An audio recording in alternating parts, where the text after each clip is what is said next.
যে আল্লাহ ডাকবে না, নাম তুলবে না, বুঝবেন সে বোবা হয়ে গেছে। না হলে মাহফিল থেকে উঠলে বোবা। কারণ আল্লাহ নাম যে জবানে থাকবে না, সে জবান থাকার চেয়ে না থাকা অনেক ভালো। কথা বলেন না কেন? এই জিকির কার? আরো জোরে বলেন কার? বুঝলাম না। আল্লাহ শব্দ জবানে তুলতে কি লজ্জা করে? কিভাবে তুলবো? মুখ দিয়ে তো নাপাকি গালি গালাজ করতে করতে মুখ নাপাক হয়ে গেছে। এই মুখে আল্লাহ শব্দ আসে না। জোরে কোন জিকির কার? যে বলবে না বুঝবেন সে বুবা। বলেন কার? জমিন কার? আসমান কার? আমি আর আপনি সৃষ্টিকার। সব যদি আল্লাহর হয়, আল্লাহর দেয়া জমিনে, আল্লাহ তাআলার দেয়া জবানে আল্লাহর নামের জিকির জপতে কৃপণতা কোথায়? মুসলমান খুবই লাঞ্ছিত বঞ্চিত হওয়ার একমাত্র কারণ হচ্ছে মুসলমান তার ঐতিহ্য হারিয়ে ফেলেছে। কথা বলেন ঠিক না বাঠে? আরো জোরে বলেন ঠিক না বাঠে? আওয়াজ হয় নাই, এ ঠিক হবে না। হুঙ্কার তুলতে হবে। আবুল সরকারের মতো কুলাঙ্গার নবীকে নিয়ে যারা গালি দিয়েছিল, তাদের চরিত্র আজকে আমরা প্রকাশ পেয়েছি, দেখতে পেরেছি। সেই জানোয়ারের দলেরা আমার আল্লাহকে নিয়ে কটূক্তি করে, ওই নাস্তিক দালালের কোনটাই এই জমিনে হতে পারে না, পারে না, পারে না। কথা বলেন ঠিক না বা ঠিক? আমার যদি এখনো আপনাদেরকে সেই ঘুম পাড়ানো বক্তব্য শোনাইতে হয়, আজকের এই নীলফামারীর পলাশবাড়ির পরশমণির মাঠ থেকে দ্ব্যর্থহীন ভাষায় বলতে চাই, কোন বাউল ফাউলের ঠাই জমিনের ভিতরে হতে পারে না। কথা বলেন ঠিক না বাড়ে? যারা ওই ফাউলের সাথে আসো, এমন নারা দিব মামু বাড়ি দিল্লি যায় পড়বা। কথা বলেন না কেন? জোরে বলেন। আপনাদের আওয়াজ বন্ধ, এজন্য আজকে ওই সমস্ত ফেরাকে বাতিলারা সুযোগ পেয়েছে। কথা বলেন না কেন মিয়া? কথা কি বাস্তব কিনা? আপনাদের জবান বন্ধ হওয়ার কারণে ওরা এই ফাউলার আউলার বাউলার জট আর পট আর লট এরা আমাদের সমাজে আঁকড়া জমাইছে। কথা কোন ঠিক না বাড়ে? আপনারা কি এখনো জবান বন্ধ রাখবেন, নাকি দাঁড়িয়ে সেই বাতিলের বিপক্ষে স্লোগান তুলবেন? যদি পক্ষে থাকেন, সাথে থাকেন, যে যেখানে রয়েছ, যুবক বৃদ্ধ আবাল বনিতা মহিলা পুরুষ বুঝি না, আমরা সবাই রাসূলের উম্মত, এক বাক্য এক শব্দকে একত্রিত করে এই পলাশবাড়ি পরশমণি মাঠ থেকে চট করে দাঁড়িয়ে তাকবীরের হুঙ্কারে আল্লাহকে জানিয়ে দিতে হবে আমরা ইসলামের পক্ষে রয়েছি, সাথে রয়েছি। যদি সাথে থাকেন, পক্ষে থাকেন, জায়গা ছেড়ে দাঁড়াইতে হবে। লড়াই তাকবীর!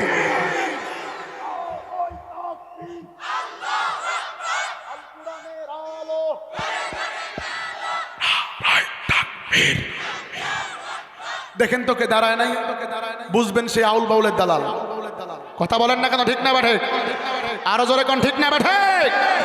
আমি আলেম হিসাবে আপনাদেরকে আবেদন করছি যে আমরা তাদের বিপক্ষে স্লোগান দেব। কথা বলেন ঠিক না বাঠে? যদি পঙ্গু খুরা ল্যাংরা হয়, তারে দাঁড়াইতে কই নেই। যাদের পা আছে, সচল অচল না, দাঁড়ায় হুঙ্কার দিতে হবে। কথা বলেন ঠিক না বাঠে? যারা পিছনে আসো যুবক, এখনো কি তোমার গান কানে হেডফোন লাগায় শুনতে হবে? এই মাহফিল প্যান্ডেলে বসেও কি মোবাইল টিপতে হবে? একটু সামনের দিকে আগায় আসো।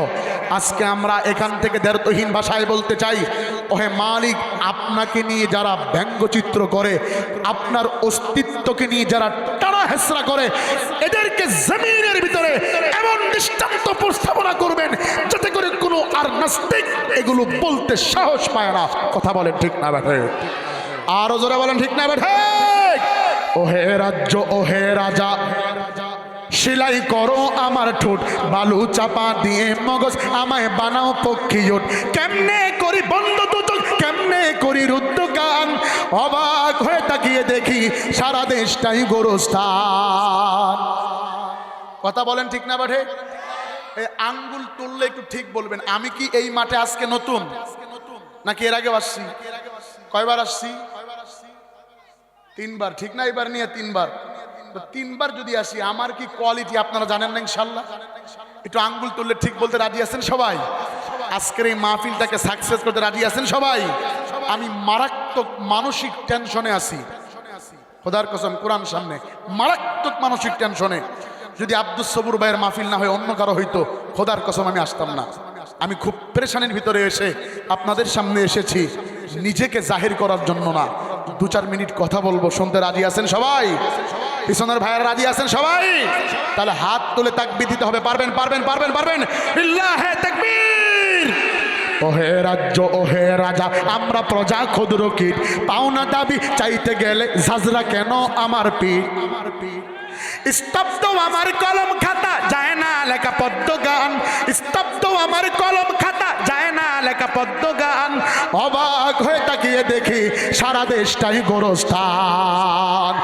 নারায়ে তাকবীর, নারায়ে তাকবীর। যে দিবে না বুঝবেন হয় বোবা হয়েছে না সিগারেট খেয়ে আসছে, কারণ মুখে দুর্গন্ধের জন্য তাকবীর দেয় না। দেখেন তো এখন কেরা মাঝখানে বয়ে রয়েছে চাচা, কি কোমর ব্যথা অসুবিধা? দুই হাত তুইলা মজমাটা জমায়া দিয়ে যাই, প্রধান বক্তা বয়ান করতে মজা পাবে, ঠিক না? এটা আমার সাথে একটু দেন। আল কোরআনের আলো চলবে কি চলবে না, চলবে কি চলবে না, কতক্ষণ চলবে? নারায়ে তাকবীর।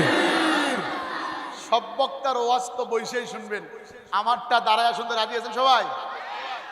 আমি দাঁড়ায়া কষ্ট দিতে আসি নাই। পিছনে বর্ডারে ওই ইন্ডিয়া ভারত পাকিস্তানে যারা আছেন একটু সামনে বাংলাদেশে আসেন, বসতে কিন্তু নিষেধ করছি, আসেন সামনের দিকে আগে আসেন, জলদি আসেন ভাই, আসেন। যুবক আসো, দোয়া করব আল্লাহ তাআলা তোমাদেরকে বড় ডক্টর বানাবে ইনশাআল্লাহ। আসেন সামনের দিকে আসেন, সামনে জায়গা পূরণ করে সুবহানাল্লাহ বলে সকলে বসেন।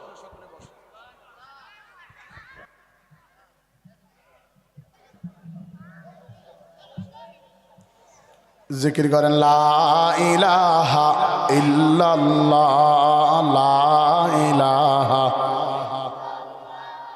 লা ইলাহা ইল্লাল্লাহ, লা ইলাহা ইল্লাল্লাহ, লা ইলাহা ইল্লাল্লাহ, লা ইলাহা।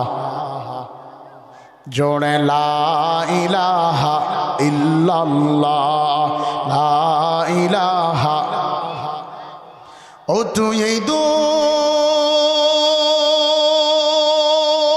দুনিয়ার মায়ায় পড়ে করছো কত বাহানা, এই যে নয় তোর আসল বাড়ি, কবর যে তোর আসল ঠিকানা। কথা ঠিক? এই যে নয় মোর আসল বাড়ি, কবর যে মোর আসল ঠিকানা। ভাই বেরাদার যারাই ছিল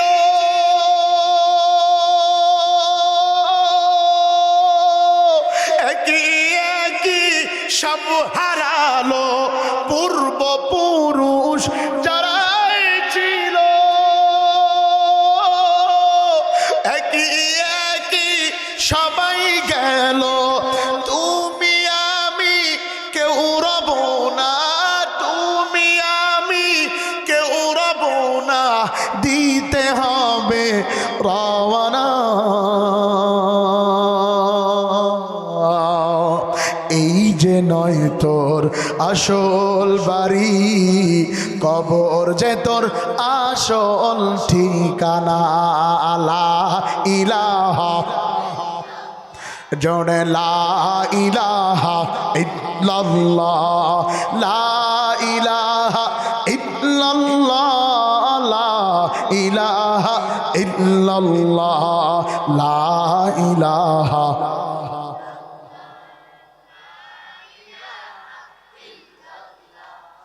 লা ইলাহা। এখানে যারা দাঁড়িয়ে আছেন পায়ে হাত ধরে বলছি একটু বসেন। লা ইলাহা ইল্লাল্লাহ, লা ইলাহা ইল্লাল্লাহ, লা ইলাহা। সুবহানাল্লাহ আলহামদুলিল্লাহ, লা ইলাহা ইল্লাল্লাহ সুবহানাল্লাহ আলহামদুলিল্লাহ লা ইলাহা ইল্লাল্লাহ লা ইলাহা ইল্লাল্লাহ লা ইলাহা ইল্লাল্লাহ লা ইলাহা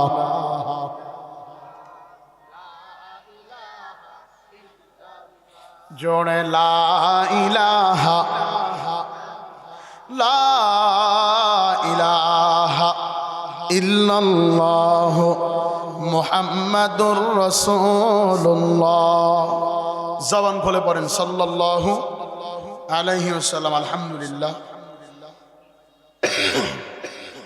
জামিয়া ইসলামিয়া দারুল আরকাম কিরাতুল কোরআন মাদ্রাসার হাফেজ ছাত্রদের দস্তর পরাক্রমশীল আমি আল্লাহ, শক্তিশালী ক্ষমাশীল আমি আল্লাহ, সব পর্যবেক্ষণ করি আমি আল্লাহ, কারো মুখাপেক্ষী নই। পৃথিবীর সব আমি আল্লাহর মুখাপেক্ষী, আমি আল্লাহ কারো মুখাপেক্ষী নই। এ ছিল আয়াতের সংক্ষিপ্ত তরজমা। হাদিস তেলাওয়াত করেছি, পয়গম্বর আরবি বলেন কুল্লু উম্মতি ইয়াদখুলুল জান্নাতা ইল্লা মান আবা। আমার উম্মতের ভিতরে প্রত্যেক উম্মতেই, সকল উম্মতেই জান্নাতে প্রবেশ করবে ইল্লা মান আবা, আবা ব্যতীত। কিলা ইয়া রাসূলুল্লাহ মান আবা, আবা কারা? সরকারে দো আলম বলেন, সরাসরি বলতে পারতেন যারা আমাকে মহাব্বত করে না তারা আমার জান্নাতে যাবে না। কিন্তু রাসূল সাল্লাল্লাহু আলাইহি সাল্লাম এখানে একটা মাপকাঠি দিয়ে বলছেন, তারা হচ্ছে আবা, যারা আমার বিরোধিতা করে তারা জান্নাতে যাবে না, যারা আমার দরদি তারা জান্নাতে যাবে। সুবহানাল্লাহ বলবেন না? বলতে পারতেন যারা মহাব্বত করে না তারা জান্নাতে যাবে না, যারা মহাব্বত করে তারা জান্নাতে যাবে, এ কথা না বলে বলছেন যারা আমার বিরোধী তারা জান্নাতে যাবে না, যারা আমার দরদি তারা জান্নাতে যাবে। এবার দরদি আর বিরোধী নিয়ে 1 মিনিট কথা। দরদি কাকে বলা হয়? একটা লোক নামাজ পড়ে না, তারে আমরা বললাম ভাই আসলে নামাজ তো আল্লাহর পক্ষ থেকে ফরজ হুকুম, আপনি কেন পড়েন না? উনি বলল দেখেন আসলেও নামাজ পড়া দরকার, আমার দুনিয়াবি ব্যস্ততায় আমাকে আচ্ছন্ন করে ফেলেছে, নামাজটা আমার খুব জরুরি, হযরত দোয়া করিয়েন আমি যেন নামাজ পড়তে পারি। এ হলো এক প্রকার লোক। দ্বিতীয় আরেক লোকের জিজ্ঞাসা করলাম কি ব্যাপার ভাই নামাজ কেন পড়েন?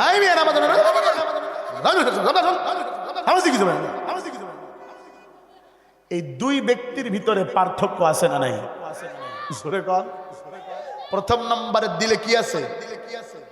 দরদ আছে, আর দ্বিতীয় নম্বরের দিলে বিরোধিতা। তো দরদিকে পিঠে হাত বুলায়া তাকে দাওয়াত দেওয়া রাসূলের সুন্নাহ, বিরোধীকে কতল করা রাসূলের সুন্নাহ। কথা বুঝেন আমার?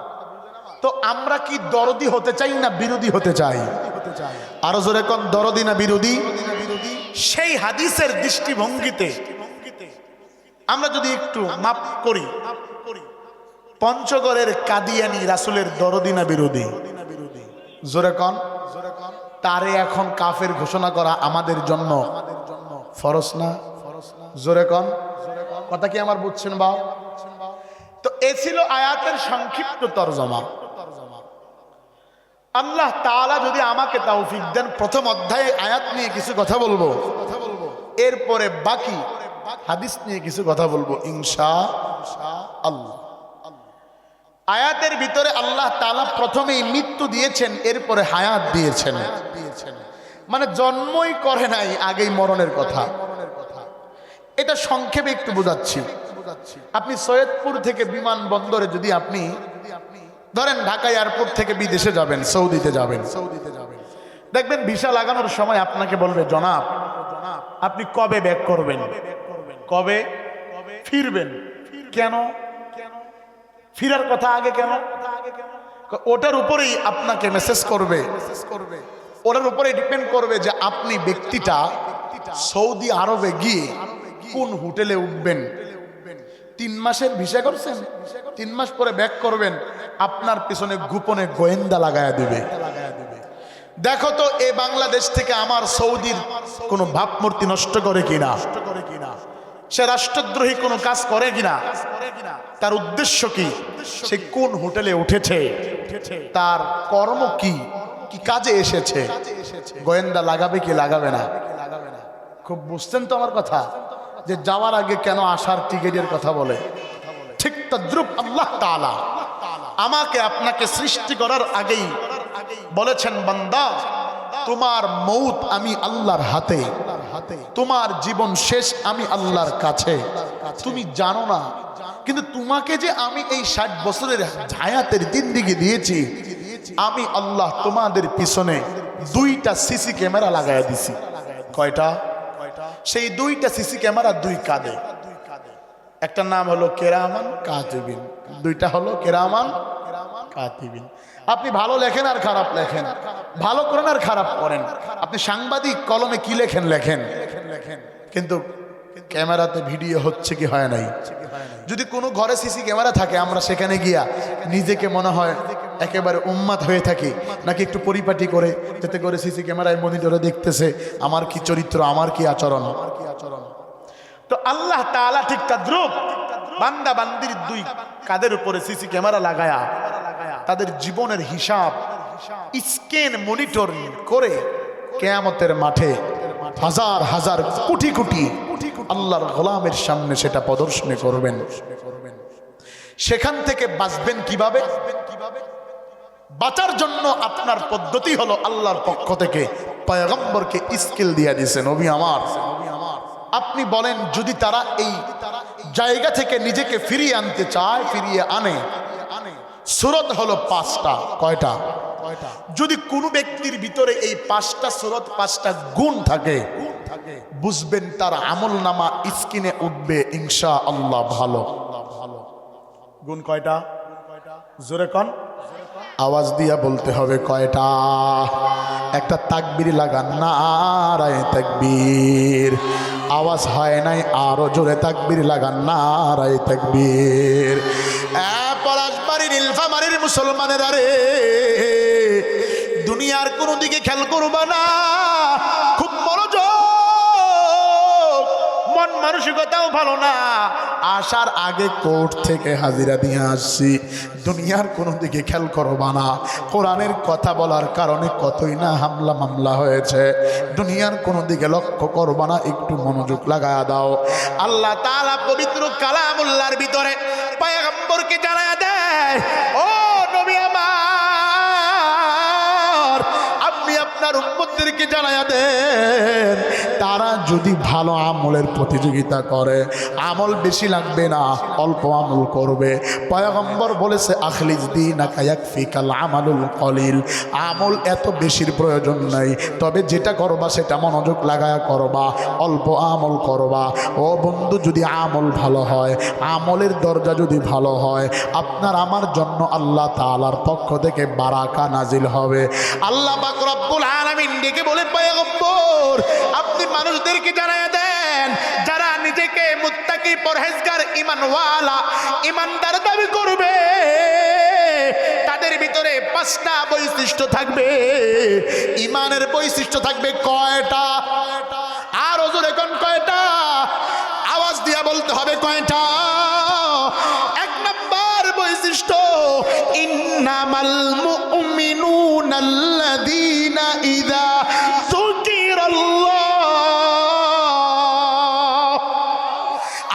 বলতে হবে আল্লাহু আকবার, আর জোরে বলতে হবে আল্লাহু আকবার।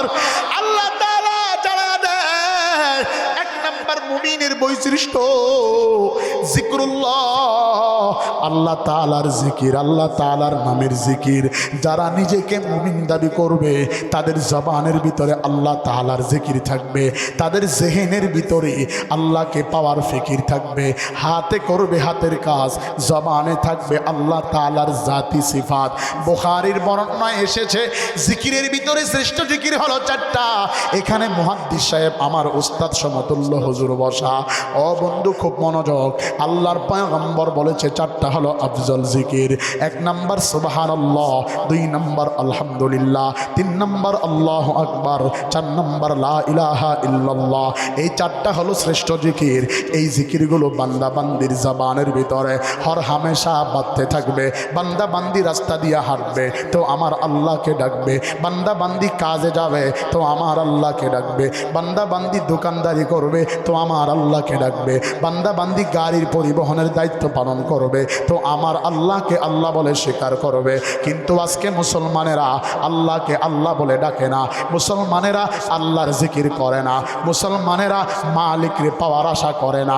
তারা দুনিয়ার ধান্দার পিছনে ঘোরে, কেউ বা টাকার পিছনে দৌড়ায়, কেউ বা বাড়ির পিছনে দৌড়ায় রে, কেউ বা গাড়ির পিছনে দৌড়ায়, কেউ বা ভালো নারীর পিছনে দৌড়ায়। আরেকটা বদমাশ দল আছে যারা ভণ্ড বাবার জিকির করে, ভণ্ডকে নিয়ে পড়ে ভণ্ডের দরবারে যায় আর মাঝে মাঝে ডাক দিয়া কয় কালিমা কালামো ভাই, কোনো কিছুর দরকারও নাই, আমার মরণ কালে ঢোলবাসি বাজায় তরিকার ভাই, আমার মরণ কালে জুতা দে ভাইরায়।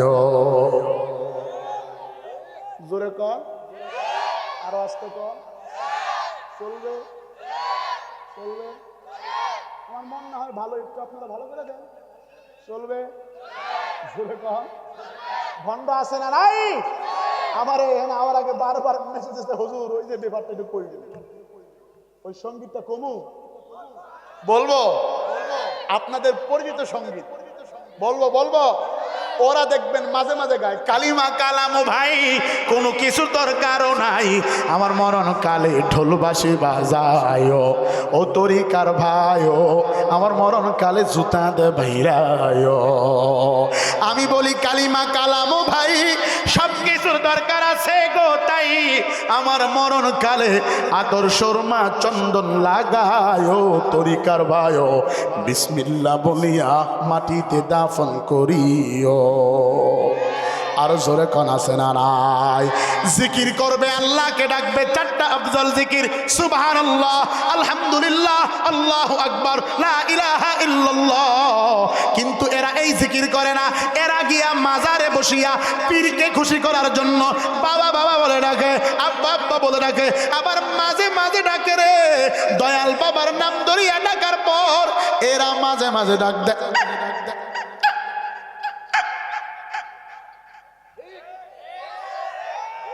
জোরে কা। আচ্ছা ব্যারেক পাইলো কই? সব ঠিক আছে, এগুলো তো আগে গরুর গাড়ির সময় আওয়াজ দিত না আব্বা, গরুর গাড়ি চাকা দিত, তো ওইটাই না আগে জিকির কেমনে আইলো আমার বুঝে আসে না। মনে হয় নতুন কিতাব নাজিল হইছে গরুর উপরে, আছে না নাই? এই ভণ্ড আছে না নাই? জোরে কোন আছে না নাই? তাহলে জিকির একমাত্র কার? এরার জিকিরের ভিতরে হর হামেশা আবার এটা কোনো জিকির হইল কোন দিক? কোনো শব্দ নাই, কিছু নাই, কোনো আওয়াজ নাই, খালি একটা আজগবি আওয়াজ দিয়া জিকির করতেছে। অথচ জিকির কার? আর জোরে কোন কার? তো আল্লাহর জিকির সাথে শিরক করতেছে না, মুশরিক, কাফের। কথা বলেন ঠিক না বাটে? আল্লাহর সাথে শিরক করলে সে কি হয়? মুশরিক হয়। তো শিরক করতেছে সরাসরি। আল্লাহর নামের জাত ও সিফাতের নাম নিয়ে এরা ভণ্ডামি করতেছে। আছে না নাই? গ্রামেতে আছে কত দয়াল বাবা ভান্ডারি, এটা বলার জন্যই অনুরোধ করছিল। গ্রামেতে আসে কত দয়াল বাবা ভান্ডারি, দয়াল বাবা নয়তো ওরা আস্থা পাপের কান্ডারি। ঘরের বাতি নিবাইয়া যে করে আল্লাহর জিকির, আল্লাহর জিকির নয়তো ভাইজান অন্য কাজের ফিকির। ওরে মারে ফতি গানের টানে, মারে ফতি গানের টানে হইয়া দিশে হারা ভেজাল কোনটাতে আসে যায় না সহজে ধরা। লাল্লিল সাদা বেগুনি রং বেরঙ্গের সিল মারা, লাল্লিল সাদা বেগুনি রং বেরঙ্গের সিল মারা ভেজাল কোনটাতে আসে যায় না সহজে ধরা। না আপনাদের ঠিকের আওয়াজ শুনে মনে হয় যে ঢেম ডেম কুয়াশাতে মনে হয় পুদায় গেছে গা। জোরে কোন ঠিক না বা ঠিক? এই বুঝি আওয়াজ এমন ঠিকের আওয়াজ দিবেন ট্রাকের ড্রাইভার দৌড় দিয়ে গাড়ি বের করে কি রে কি ঠিক দেন। জোরে কোন ঠিক না বা ঠিক? অনেক গো অনেক আরো জোরে কোন, আরো জোরে কোন। সোনার দেশ আর নাই রে কোথাও আছে বাংলাদেশ, খোঁজে দেখো তাতেও ভাই ভেজালের নাই শেষ। লাখ শহীদের রক্তে মাখা চাদর মুড়ি দিয়া খাঁটি সোনার সবটুকু যে বুবু কবে গেছে নিয়া। তোমার আমার লাগি মহা, তোমার আমার লাগি মহা দরদি সাজে যারা ভেজাল কোনটাতে আসে যায় না সহজে ধরা। লাল্লিল সাদা বেগুনি রং বেরঙ্গের সিল মারা, লাল্লিল সাদা বেগুনি রং বেরঙ্গের সিল মারা ভেজাল কোনটাতে আসে যায় না সহজে ধরা। এর পরের কলিটা বলবো কমু। আধুনিকা মেয়েরা সব চুলগুলো কেটে রাস্তাঘাটে চলে ওরা পুরুষের মতো হেঁটে। আপনার নীলফামারীতে নাই? আধুনিকা মেয়েরা সব চুলগুলো কেটে রাস্তাঘাটে চলে ওরা পুরুষের মতো হেঁটে। চোখ ধাঁধানো মেকআপ পরে গালটা বানায় ধলা, রাস্তার ধুলা গালে দিয়া গালটা বানায় ধলা। যায় না রে অনুমান করা ফর্সা নাকি কালা। নীলফামারীর পোলাপান জীবন সঙ্গী পাইসা নিও, জীবন সঙ্গী খুঁজা নিও, খাইও না বিয়ায় ধরা ভেজাল কোনটাতে আছে যায় না সহজে ধরা। লাল্লিল সাদা বেগুনি রং বেরঙ্গের সিল মারা, লাল্লিল সাদা বেগুনি রং বেরঙ্গের সিল মারা ভেজাল কোনটাতে আসে যায় না সহজে ধরা। আর জোরে কোন আছে না নাই? চলবে কি চলবে না? একমাত্র জিকির চলবে কার? আরো জোরে মায়া লাগায়া ডাক দিয়া বলেন না আল্লাহ। আরেকটা বার আওয়াজ দিয়া বলেন না আল্লাহ। নীলফামারীর মুসলমানেরা, পলাশবাড়ির যুবকেরা শুনো রে, দুনিয়ার কোনো দিকে খেয়াল করবা না। আল্লাহ তাআলা জানায়া দেয় যাদের কলবের ভিতরে জিকির থাকবে তাদের কলবটা তরু তাজা হবে, তাদের কলবের ভিতরে গুনাহ থাকতে পারে না, তাদের জবানের ভিতরে গালি থাকতে পারে না, তাদের জবানটা থাকবে পবিত্র, তাদের জবানটা থাকবে সুন্দর। কিন্তু আজকে যুবকেরা জবানের ভিতরে আল্লাহ তাআলা জিকির করে না, জবানের ভিতরে আল্লাহ তাআলাকে পাওয়ার জন্য ডাকাডাকি করে না, যার কারণে তার মুখের ভিতরে দেখলে দেখা যায় বুরন হইছে, মুখটা নষ্ট হয়ে গেছে। অনেকের মুখের কাছে তো নাক লাগানোই যায় না, বিড়ি সিগারেট আর ধূমপানের গন্ধের কারণে। এমন কিছু যুবক সমাজের ভিতরে আছে না নাই? আর জোরে কোন আছে না নাই? এখন আর ওরা ওই দেখায় না, এখন আর গাঞ্জা পাওয়া যায় না, এখন গাঞ্জারে কয় শুকনা। কিকনা রে শুকনা। আবার আমাদের ইউনুসে ওই শুকনা দিবস খুলছে, লালনের দিবস। আউযুবিল্লাহ নাউযুবিল্লাহ জোরে কর। আমাকে ইউনুস শুকনা দিবস খুলছে। কি দিবস? শুকনা দিবস। ওরা কয় যে খাবে গাঞ্জা সে লড়বে পাঞ্জা, ওরে জুতা দিয়ে ধরে আনজা। জোরে কোন ঠিক না বেঠে? ওরে ফিটাবি, ওরা কইবে জানজা জানজা সারজা সারজা। আছে না নাই? ওদের বিপক্ষে আমার একটা সঙ্গীত আছে, বলবো ভাই? সঙ্গীত মঙ্গীত কইলে মানুষ চাপে, প্রধান বক্তা অস্ত করবে, দ্বিতীয় কথা খালি বলবে। চলবে কি চলবে না? বলবো বলবো। কেউ টানে গোল্লিপ, কেউ টানে ব্যঞ্জন, কেউ বা টানে পলমল। মদ গাজা হিরোইন নিশিরাতে খেয়ে কেউ রাস্তায় করে টলমল। ডিগবাজি হায় হায় দিনে দিনে বদলায় ওই মানুষের হালচাল। ওরা শয়তানের দলবল, ওরা ইবলিসের দলবল। আরো জোরে কোন আছে না নাই? আরো জোরে আছে না নাই? তাহলে মুমিনের বৈশিষ্ট্য কয়টা? এক নম্বরে জিক্রুল্লাহ। কার জিকির? আল্লাহ তাআলা জানায় দেয় ফাযকুরুনি আযকুরুকুম ওয়াশকুরুলি ওয়ালা তাকফুরুন। এ বান্দা বান্দিরা, আমি আল্লাহকে স্মরণ করো, আমিও আল্লাহ তোমাদেরকে স্মরণ করব। আমাকে স্মরণ করো, আমি আল্লাহ স্মরণ করব। বিপদে পড়ে গেছো,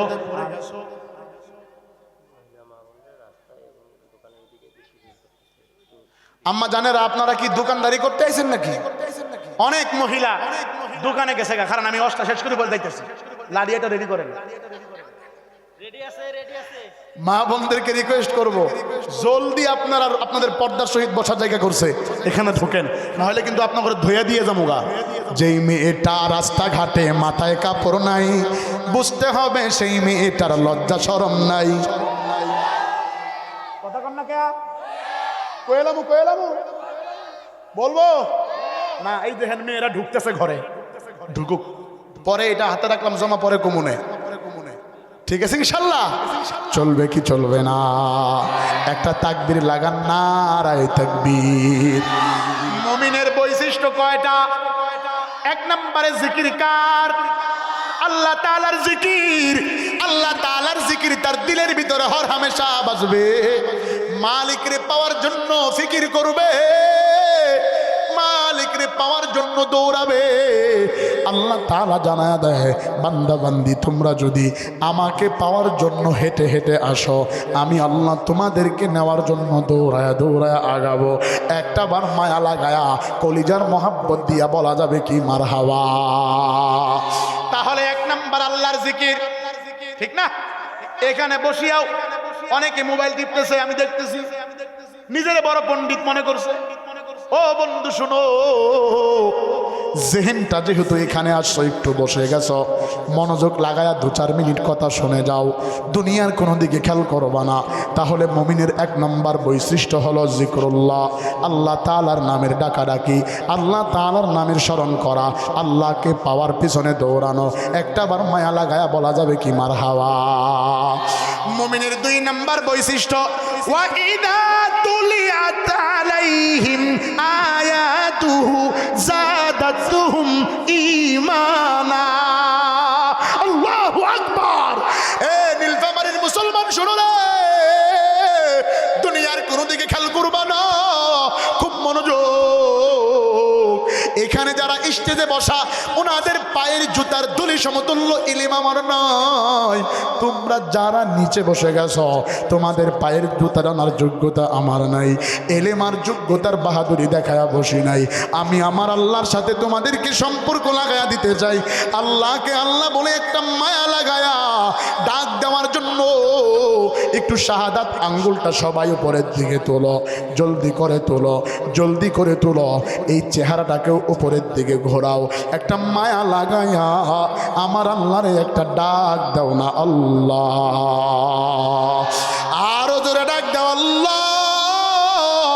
আরেকটা বার মায়া লাগায়া আমার মালিকরে ডাক দাও না আল্লাহ। ও বন্ধু, জবান থেকে বলো আস্তাগফিরুল্লাহ, আস্তাগফিরুল্লাহ। সাল্লাল্লাহু আলাইহি ওয়াসাল্লাম, সাল্লাল্লাহু আলাইহি ওয়াসাল্লাম। পড়ো বিসমিল্লাহির রহমানির রহিম। নিজের বুকের দিকে একটা ফু দাও, আবার পড়ো বিসমিল্লাহির রহমানির রহিম। ডান দিকে একটা ফু দাও, পড়ো বিসমিল্লাহির রহমানির রহিম। বাম দিকে একটা ফু দাও, আবার পড়ো বিসমিল্লাহির রহমানির রহিম।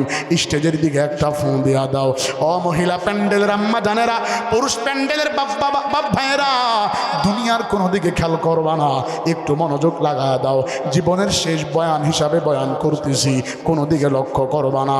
আল্লাহ তাআলা এবার মুমিনের দ্বিতীয় নম্বর বৈশিষ্ট্যর কথা বলে, যারা নিজেকে মুমিন দাবি করবে তাদের জবানের ভিতরে ওয়া ইদা তুলিয়াত আলাইহিম আয়াতুহু যাদাতহুম ঈমানা, তারা সর্বদাই হর হালতে আল্লাহ তাআলার কালামের তেলাওয়াত তাদের জবানের ভিতরে সেটিং রাখবে, তারা তেলাওয়াত করবে, তারা তেলাওয়াত করবে। এই যে শুক্রবার গিয়েছে, আজকে প্রায় সোমবার না, আজকে সোমবার, এই মাঝখানে যে 3-4টা দিন গেল, কেউ কি আসো যারা তোমরা যারা কোরআন পড়তে পারো, ও মাদ্রাসার ছাত্র ব্যতীত যারা কোরআন পড়তে পারো, আল্লাহর কালামটা খুলে ধরছ, এমন ব্যক্তি পাওয়া খুব দুষ্কর। আজকে ঘরের ভিতরে আল্লাহ তাআলার কালামের ঝংকার নাই, ঘরের ভিতরে আল্লাহ তাআলার কালামের তেলাওয়াত নাই, ঘরটা কেমন জানি জাহান্নামের আগুন হয়ে গেছে, ঘরটা কেমন জানি জাহান্নামের ইন্ধন হয়ে গেছে। ওই ঘরের ভিতর থেকে মানিকে মাঙ্গে হেতে, ওই ঘরের ভিতর থেকে ফজরের আজানের আগে আগে বাদ্য ঢোল তবলা, হিন্দুদের কালচার, পশ্চিমাদের সভ্যতার সেই দৃষ্টিভঙ্গি, মুসলমানের ঘর থেকে আওয়াজ আসে। অথচ এই জমিনের ভিতরে যখন ব্রিটিশ শাসন করতো রে, বিচারপতি আব্দুর রউফ সে তার বইয়ের ভিতরে লিখেছে 85% মুসলমানের ঘরের ভিতরে আল্লাহর কালামের তেলাওয়াত চলতো। আওয়াজ দিয়া বলা যাবে কি মারহাবা। কিন্তু আজকে আমার আপনার ঘরের ভিতরে আল্লাহর কালামের তেলাওয়াত নাই। আল্লাহর সাথে কথা বলবো কিভাবে? মাধ্যম তো হলো কুরআনুল কারীম। কোরআনের তেলাওয়াত আমার আপনার ঘরের ভিতরে নাই। হুজুর আমি তো মূর্খ, আল্লাহর কালামের তেলাওয়াত আমি করতে পারি না, আমি কিভাবে কালামের তেলাওয়াত ঘরের ভিতরে ঢুকাবো? খুব ভালো করে শুনে রাখো, তুমি তোমার সন্তানকে বাদাল ফজর নামাজের পরে দাঁড় করায় দিবা, সে যেন ঘরের ভিতরে, এখানে হুফাজুল আলেম উস্তাদুল আসাদিজা হাফিজদের শিরোমণি হিলি মাদ্রাসার হেফজ বিভাগের প্রধান উস্তাদ আমার বাম পাশে বসা, জামিয়া আরাবিয়ার মুহাদ্দিস ডান পাশে বসা, বানানো কোনো বক্তব্য নাই, এদের পায়ের জুতা টানার যোগ্যতা আমার নাই, ইনারা আমার মাথার ছেড়ে তস। অযুবক অবিদ্য ছাত্র ভাইরা রে, দুনিয়ার কোনো দিকে খেয়াল করবা না। আজকে কোরআন থেকে দূরে সরার কারণে বাতিলেরা চাষ পাওয়া গেছে। কোরআনটাকে কাপড় দিয়া মোড়ায়া তক্তে রাখার কারণে ঘরের ভিতরে 26 ইঞ্চি টেলিভিশন চালু হয়ে গেছে, ঘরের ভিতরে নর্তকীর নাচ শুরু হয়ে গেছে, ঘরের ভিতরে শাশুড়ি আর বৌমার সাথে ঝগড়া চলতেছে, স্বামী স্ত্রীর ভিতরে মিলমাল নাই, স্বামী স্ত্রীর সাথে সম্পর্ক বিচ্ছিন্ন হয়ে গেছে, ঘরটা কেমন জানি জাহান্নামের আগুন হয়ে গেছে। ও বন্ধু, ঘরের সব কিছু বন্ধ করে দিয়া ফজরের নামাজের পর তোমার হাফেজ ছাত্রটারে দাঁড় করায়া বলবা, বাবা কালামের তেলাওয়াত সূরা ইয়াসিনটা বাদাল ফজর আমার ঘরে জোরে জোরে তেলাওয়াত করো, আমরা শুনবো। ও বন্ধু, এরকম করে মাগরিবের পরে তোমার সন্তানকে দাঁড় করায়া দিয়া সূরা ওয়াকিয়ার তেলাওয়াত শুনো, বাদাল আসর সূরা নাবার তেলাওয়াত শুনো, বাদাল ইয়াশা সূরা মুলুক পড়ো। আল্লাহ তাআলার পয়গম্বর জানায়া দেয় তোমাদের ভিতরে শ্রেষ্ঠ জাতি তারা, খায়রুকুম মান তাআল্লামাল কুরআন ওয়া আল্লামা, যারা কোরআন শিখে এবং অন্যকে শিক্ষা দেয়, যে ঘরে কোরআন চলে এবং যারা কোরআন শোনে, যেখানে কোরআনের কথা বলা হয় এবং যারা শ্রবণ করে, যেই জাতির সামনে কোরআন থাকে এবং যারা গ্রহণ করে, ওই জাতির চাইতে জমিনের ভিতরে দ্বিতীয় কোনো শ্রেষ্ঠ মানব হতে পারে না। জোরে কি মহব্বতে বলা যাবে মারহাবা? তাহলে কোরআনটা ঘরের ভিতরে রাখা দরকার আছে না নাই? এই কোরআন যেই কাপড়ের সাথে লাগছে কাপড় ধন্য হয়ে গেছে, এই কোরআন যেই কাঠের সাথে লাগছে কাঠ ধন্য হয়ে গেছে, এই কোরআন যে শহরে অবতীর্ণ হয়েছে শহর ধন্য হয়ে গেছে, এই কোরআন যেই ফেরেশতার উপরে নাজিল হয়েছে ফেরেশতা ধন্য হয়ে গেছে, বড় হয়ে গেছে, ফেরেশতার দাম বেড়ে গেছে। এই কোরআন যেই নবীর উপরে নাজিল হয়েছে সে নবীর দাম বেড়ে গেছে। আল্লাহ পাক রব্বুল আলামিনের পয়গম্বর তো হাদিসের ভাষায় বলে, এই কোরআন যদি কোনো হাফেজের কোরআনের দিলের ভিতরে থাকে সেটা কেমন জানি লৌহে মাহফুজ, কারণ কোরআন তো লৌহে মাহফুজে হেফাজত, তার দিলের ভিতরে কোরআন থাকার কারণে তাকে লৌহে মাহফুজ বলা হয়। লৌহে মাহফুজ কারে কয়ে জানেন? আরশে আজিমের উপরে একটা কুরসি আছে, আমি উদাহরণ দিয়ে বলছি, মনোযোগ লাগায়া দেন। ধরেন স্টেজটা হলো আরশে আজিম, এর উপর একটা কুরসি, এই চেয়ারের নাম হলো কুরসি। আরশে আজিমের উপরে কুরসি, এর উপরে হলো লৌহে মাহফুজ। কেমন করে বুঝাবো? এই তো ঝোলগুলো দেখতেছেন, যে সাইডে ঝোলগুলো, এই ঝোলগুলো হলো লৌহে মাহফুজ। এই লৌহে মাহফুজের ভিতরে আল্লাহ তাআলা বিনা অক্ষরে, বিনা আকারে, বিনা আকৃতিতে আমার আল্লাহ এ কোরআনকে হেফাজত করে রেখেছে। বলবেন তাহলে হাফেজের দিলটা কিভাবে লৌহে মাহফুজ হয়? একটা হাফেজ সাহেব অনর্গল দাঁড়ায়া পবিত্র কোরআনের তেলাওয়াত করে পুরা কোরআনটা পড়ে শোনা দেয়। আপনি যদি তারে ধরে জবাই করে, তার কলিজাটাকে চৌচির করে ফেলেন, তারে যদি কলিজাটা আলাদা আলাদা ভাগা দিয়া দেন, আমি আপনাদের কাছে জানতে চাই একটা কোরআনের অক্ষর কি সেখানে পাবেন?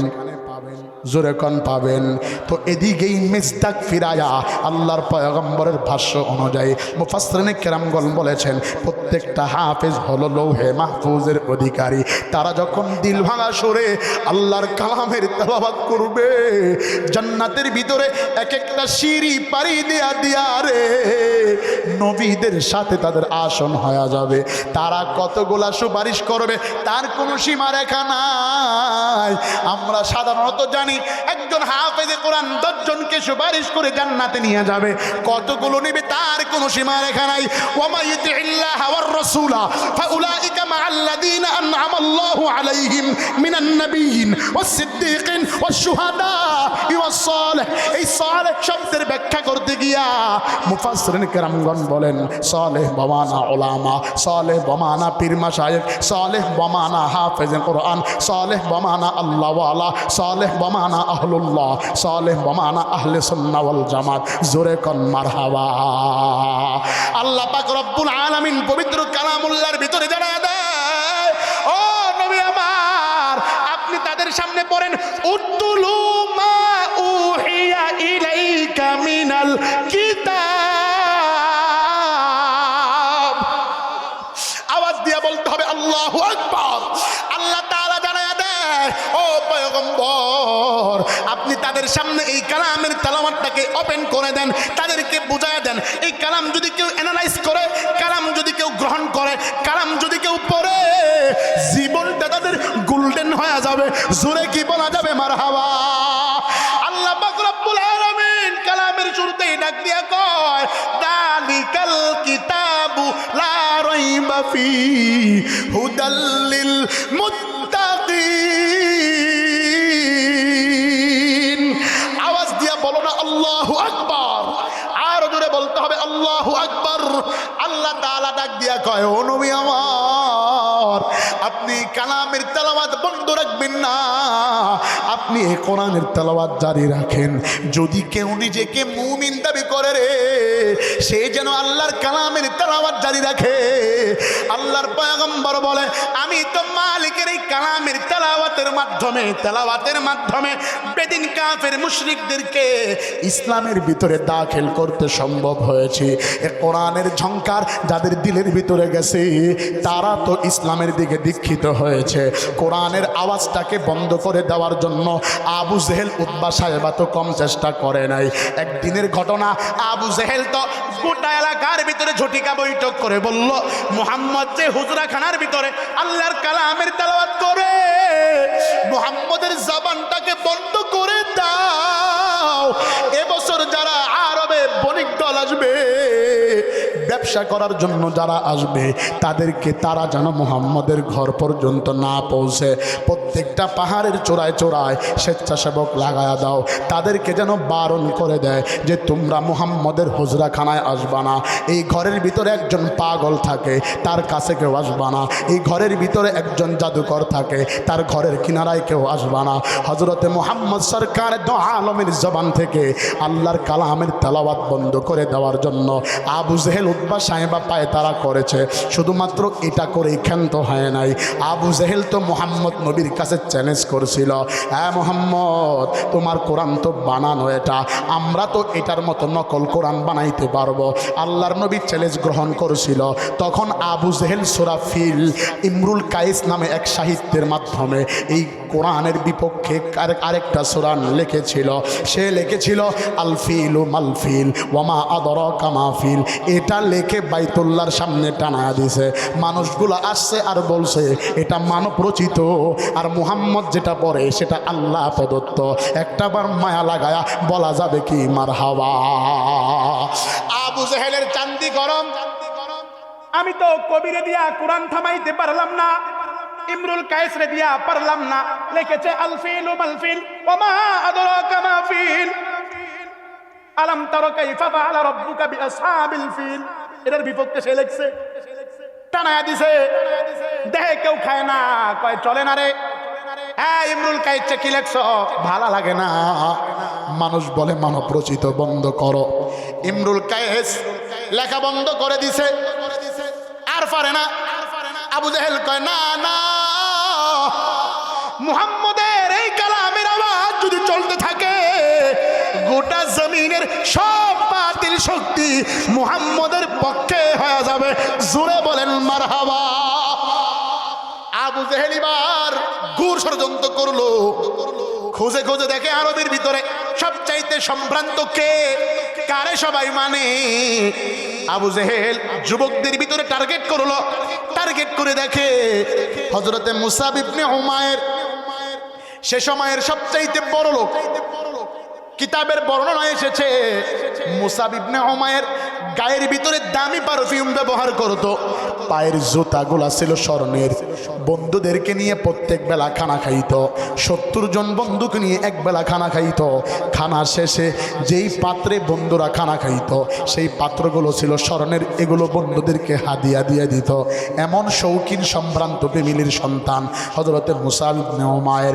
মুসাব বিন উমায়ের ঘরের কিনারায় যাইয়া আবু জেহেল ডাক দিয়া কয়, মুসাব ঘরে আসো। বলে কে? কয় আমি আবু জেহেল। কয় আসি তো। লম্বা কথা সংক্ষেপে মুসাব ইবনে উমায়ের ডাক দিয়া কয়, কেন আসছেন নেতাজি? কয় তুমি কি শুনছো না, মুহাম্মদ নবীর জবানের তেলাওয়াত তো বন্ধ করা যায় না, আল্লাহর কালামের শান আর মান তো বন্ধ করা যায় না। সে তো একের পরে এক কি জানি বলে, আর মানুষগুলো তা গ্রহণ করে। হ্যাঁ মুসাব, তুমি তো আরবের যুবকদের আইডল, যুবকদের দল নেতার সভাপতি, তুমি তো যুবকদের সভাপতি। তুমি যদি যুবকদেরকে নিয়ে একটু মাথা চারা দিয়া দাঁড়াও, এই মোহাম্মদ তার জবানে আর আল্লাহর কালামের তেলাওয়াত মানুষের কানে পৌঁছাইতে পারবে না।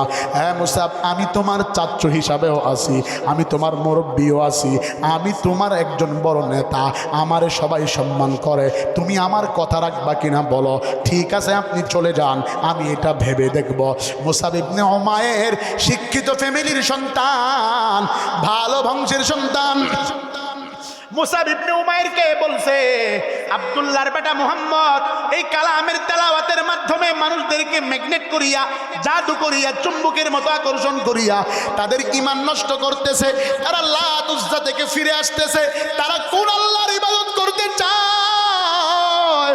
ও মুসাব, তোমার কাছে নালিশ, তুমি যুবকদেরকে নিয়া তাদের বিপক্ষে, তার বিপক্ষে দাঁড়াইতে হবে।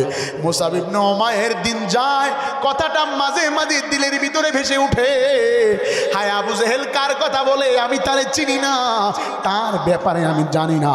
যাকে আমি চিনি না তার ব্যাপারে কিছু কথা বলাও ঠিক হবে না, যারে আমি জানি না তারে নিয়ে লেখালেখি করাও ঠিক হবে না। আবু জেহেল এই চিন্তা ফিকির মাথার ভিতরে নিয়া, আবু জেহেলের এই চিন্তা ফিকির মুসাব ইবনে উমায়ের মাথায় নিয়া বলে, আমি তার ব্যাপারে একটু জানা দরকার। সুবে সাদিকের পূর্বে হযরতে মুসাব ইবনে উমায়ের আল্লাহর পয়গম্বর যেই হুজরাখানায় আল্লাহর কালামের তেলাওয়াত করে, মুসাব ইবনে উমায়ের চুপি চুপি চুপি চুপি করিয়া সেই হুজরাখানার কিনারায় যাইয়া আল্লাহর পয়গম্বরের জবানে আল্লাহ তাআলার কালামের তেলাওয়াত শোনে। একটা বার আওয়াজ দিয়া বলা যাবে কি মারহাবা। মুসাব ইবনে উমাইর শোনার পরে কয়, মজা লাগে রে। আবার কয়, না না, এখানে দাঁড়ানো যাবে না, কারণ আমি যদি দাঁড়াই তাহলে আবু জেহেল বলছে এটা জাদু মন্ত্র, আমারে তো জাদু মন্ত্রের মতো গ্রাস করে নিতেছে।